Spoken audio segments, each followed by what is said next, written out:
ইরানের সঙ্গে যুক্তরাষ্ট্রের চলমান 2 সপ্তাহের যুদ্ধবিরতির মেয়াদ শেষ হচ্ছে আগামী 22 এপ্রিল। এর মধ্যে যুদ্ধবিরতির মেয়াদ বাড়াতে এবং স্থায়ী শান্তি প্রতিষ্ঠার লক্ষ্যে সর্বোচ্চ চেষ্টা চালিয়ে যাচ্ছে মধ্যস্থতাকারী দেশ পাকিস্তান। যুদ্ধ এড়িয়ে শান্তির পথে আসার কথা বলছে দুই পক্ষই। তবে এরই মধ্যে মধ্যপ্রাচ্যে সামরিক শক্তি জোরদার করেছে যুক্তরাষ্ট্র। পেন্টাগন জানিয়েছে, ইরানের বিরুদ্ধে অভিযানে প্রায় 50,000 মার্কিন সেনা যুক্ত রয়েছে।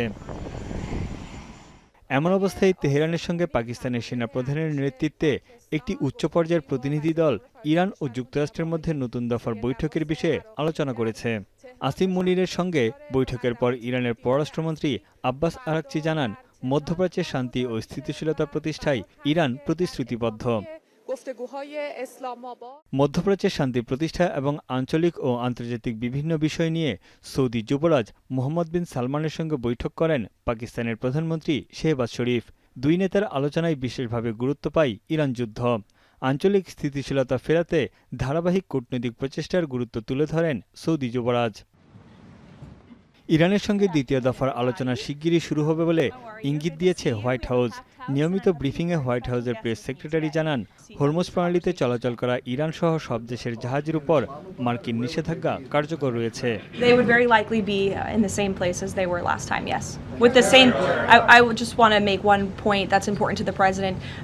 The Pakistanis have been incredible mediators throughout this process, and we really appreciate their friendship and their efforts to bring this deal to a close. এদিকে ইরানের প্রেসিডেন্ট মাসুদ পেজেশকিয়ানের অভিযোগ, বেসামরিক স্থাপনায় হামলা চালিয়ে আন্তর্জাতিক আইন লঙ্ঘন করেছে যুক্তরাষ্ট্র।